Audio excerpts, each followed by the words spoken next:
Assalamualaikum warahmatullahi wabarakatuh. Halo teman-teman, kembali lagi dengan channel Hasan Bisri Al-Buum. Kali ini kita akan melanjutkan cerita pendaki yang hilang 12 tahun yang lalu. Jadi ini adalah part yang ketujuh. Sebelumnya yang belum menonton video yang part sebelumnya, part ke-5, part ke-6-nya, part ke-7, part ke-4 dan 3 dan 2 dan 1, tontonlah dulu supaya alur ceritanya nyambung sama part yang ketujuh ini. Jadi kali ini kita langsung mulai saja. Tapi sebelum kita mulai, jangan lupa untuk pencet subscribe-nya ya. Oke, kita lanjut ke cerita. Hari kedua di kampung misterius. Tiba-tiba, Nil, minta rokokmu dong. Punyaku sudah habis nih, kata Panji kepada Daniel. Sehabis sarapan memang paling enak buat rokok. Ya, Daniel, nih kamu bisanya minta doang, gak berani beli ya. Panjinya bilang, ya udah nanti kalau kita ketemu warung, aku beli deh. Iqbal bilang lagi, memangnya berani kamu belanja di kampung ini? Panji bilang lagi, memangnya kenapa? Apa yang salah? Kita kan mau beli, bukan mencuri. Daniel ngomong, di kampung ini semua orangnya aneh-aneh, Cok.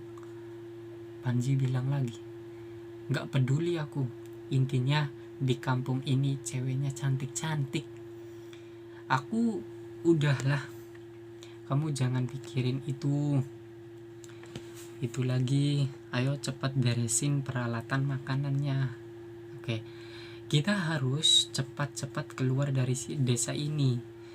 Kami kemudian membersihkan peralatan makan dan melipat tenda. Setelah itu kami langsung keluar dari halaman musola. Daniel, jadi kita akan pergi kemana nih? Kata Daniel. Kita tanya bapak, yang kemarin aja kamu masih ingat rumahnya nggak, Nil? Kata aku, Roni. Iya masih, kata Daniel. Kami kemudian berjalan menuju jalan tempat kami bertanya kepada bapak-bapak yang kemarin. Betapa terkejutnya kami melihat bapak yang kemarin masih melakukan kegiatan yang sama persis yang dia lakukan kemarin. Hal itu membuat aku langsung mengurungkan niat untuk bertanya kepada bapak-bapak itu. Kita jalan aja yuk, jangan bertanya di sini, kataku dengan ekspresi takut. Emangnya kenapa? Kata Panji. Dia bertanya. Kamu nggak lihat tingkah bapak itu dari kemarin sih seperti itu, kata Iqbal. Masa sih dari kemarin seperti itu nggak berubah, katanya Rido. Iya beneran, kita terus aja jalannya, kata aku. Kami terus berjalan di sepanjang gang kampung itu. Angin sepoi-sepoi, bau udara yang sedikit seperti bau menyan membuat suasana semakin membuatku merinding. Setelah berjalan beberapa meter dari bapak yang tadi, kami kemudian melihat Bapak Marbot musola yang sedang berdiri di pinggiran gang. Pakaiannya masih menggunakan jubah putih seperti tadi malam. Sepertinya dia memang sengaja menunggu kami. Bapak Marbot, kalian mau kemana? Kata Bapak Marbot seperti biasa dengan nada halus dan ekspresi senyum. Kami mau pulang, Pak, tetapi kami bingung mau lewat mana. Kami tidak tahu kampung apa ini, kata Rido. Jika kalian mau pulang, ya, kalian ini berada di kampung Anjani, kata Bapak Marbot. Kampung Anjani, Pak? Aku bertanya, kampung Anjani, Pak? Aku langsung teringat dengan nama Ratu Jin yang ada di Gunung Samalas. Yang bernama Dewi Anjani. Aku sudah menduga kalau ini bukanlah dunia nyata, tapi ini dunia gaib milik Ratu Dewi Anjani. Bapak Marbot, iya, kampung ini bukan kampung seperti dunia kalian. Bila kalian ingin pulang ke rumah, kalian semua tinggal jalan melewati hutan tempat kalian masuk kemarin. Kemudian kalian harus cari batu besar dan memutarnya sebanyak 3 kali. Kemudian ucapkan salam, kata Bapak Marbot itu. Memangnya kita nggak bisa ya pulang pakai ojek lewat jalan raya dari sini, Pak, kata Rido. Tidak bisa, Bapak Marbotnya bilang tidak bisa. Jalan satu-satunya adalah dengan yang Bapak tadi bilang. Ingat, kalian semuanya harus keluar. Bilang dari rombongan kalian ini. Dari ada yang tidak keluar, makan kalian akan terjebak di kampung ini selamanya.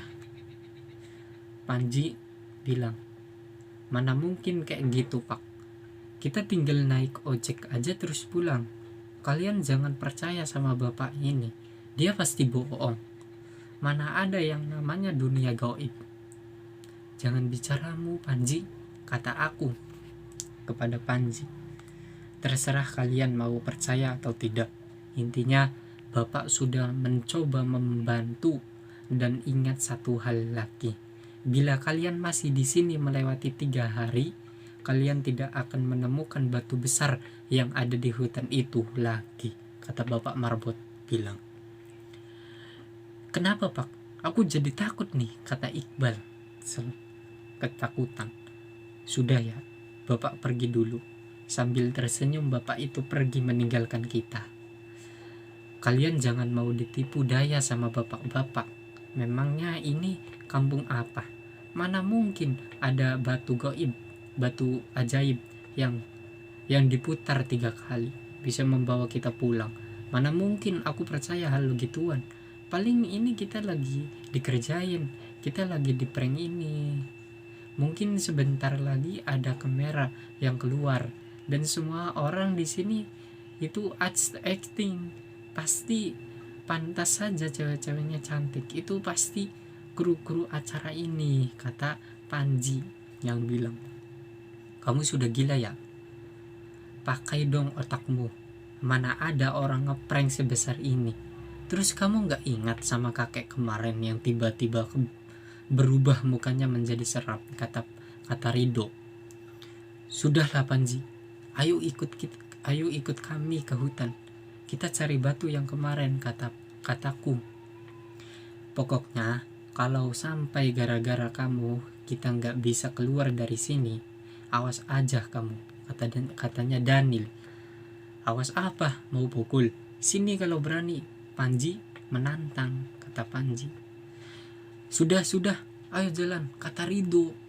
Aku menarik tangan Panji agar mau jalan. Tetapi katanya dia akan berjalan di belakang Iqbal. Kami terus lurus sampai kami tiba di rumah pertama di ujung desa. Kemudian kami berjalan lagi sampai bertemu area persawahan. Kami berjalan di pematang sawah dengan berhati-hati. Kami pun sampai di pinggiran hutan yang kemarin. Kemudian kami berhenti sejenak untuk minum air putih karena haus. Kami pun tidak sadar sama sekali kalau ternyata Panji tidak ada di belakang kita.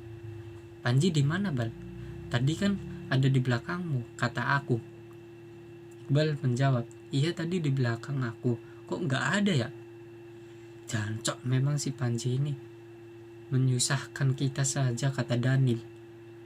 Dia pasti berencana untuk pergi merayu cewek-cewek dan menunggu kita di parkiran motor sesuai rencananya kemarin, kata Rido. Jadi gimana nih? Kalau kita tidak keluar dengan lengkap dari kampung ini, kita tidak akan bisa keluar, kata Iqbal. Kita tinggalin aja sih Panji itu di sini. Aku juga sebenarnya gak terlalu percaya sama bapak itu. Coba kita ikuti aja jalan kemarin. Kita kan tinggal lurus aja melewati hutan ini sampai ketemu jalur pendakian yang kemarin, kata Daniel.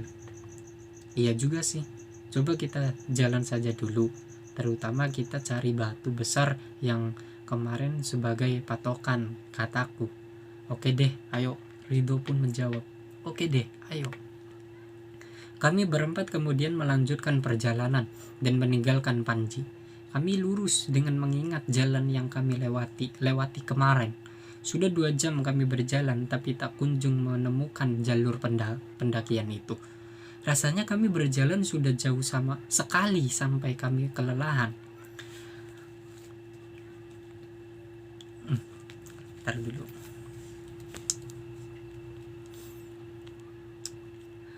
Sepertinya memang benar, kami tidak bisa keluar dari hutan ini.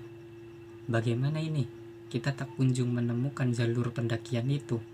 Rasanya juga kita sudah sering melihat pohon-pohon ini. Sepertinya kita sudah melewatinya beberapa kali. Nih, coba lihat pohon mahoni ini. Tadi kan kita sudah melewatinya. Kenapa kita melewatinya lagi ini? Kata Rido. Iya juga ya, kok bisa? Kata Daniel. Sepertinya perkataan Bapak Marbot itu benar. Kita memang terjebak di sini, kataku.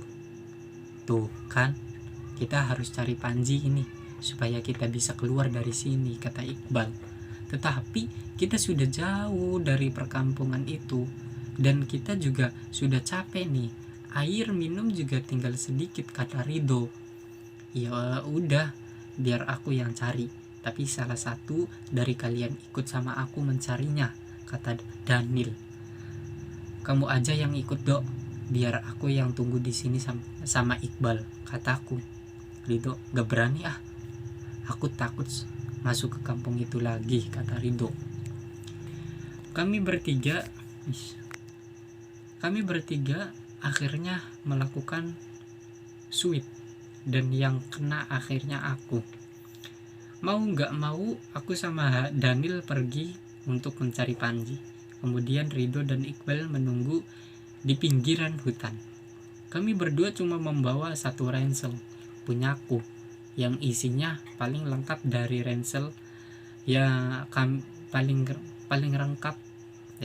lengkap dari ransel kami bertiga untuk jaga-jaga. Kalau sampai malam kita berdua belum menemukan Panji, kalian tetap tunggu di sini ya. Kalian berdua bangun tenda saja di sini sampai kita kembali, kataku kepada Rido dan Iqbal. Oke, siap. Semoga cepat ketemu si kemprot itu. Daniel, ayo cepat Ron. Kita masih punya waktu sampai besok karena kita sudah 2 hari di sini. Kemudian kami berdua segera menyusul Panji yang entah kemana perginya. Aku melihat ke langit, matahari terasa sangat panas. Mungkin sekitar jam 10-an, aku dan Daniel kemudian sampai di rumah pertama di kampung Anjani. Seperti biasanya, aku melihat aktivitas warga yang terus diulang-ulang. Aku dan Daniel kemudian mencari ke bagian musola yang kemarin, tetapi tidak menemukannya. Kemudian kami mencari ke arah timur perkampungan sambil berlari. Tak lama kemudian kami kembali menemukan musola yang tadi. Kami berhenti di depan musola. Bukannya ini musola yang tadi ya? Kok bisa ada di sini, kata Daniel. Mungkin bangunan musola ini kembar kali, makanya sama persis, kataku. Iya kali. Ayo jalan lagi, kata Daniel. Kami kembali melanjutkan perjalanan dengan sesekali berlari kecil. Tak lama kemudian kami kembali menemukan musola itu. Dari sini kami mulai sadar kalau ternyata kita juga melakukan hal yang berulang-ulang sama seperti yang masyarakat kampung ini lakukan. Oke. Cerita part yang ke-7 selesai, lanjut ke part yang ke-8. Sebelumnya yang kalian punya cerita horor, tolong saja dikirim Instagram, di deskripsi ada Instagram saya, DM saja langsung, nanti saya akan membuat konten cerita itu di channel ini. Dah, goodbye.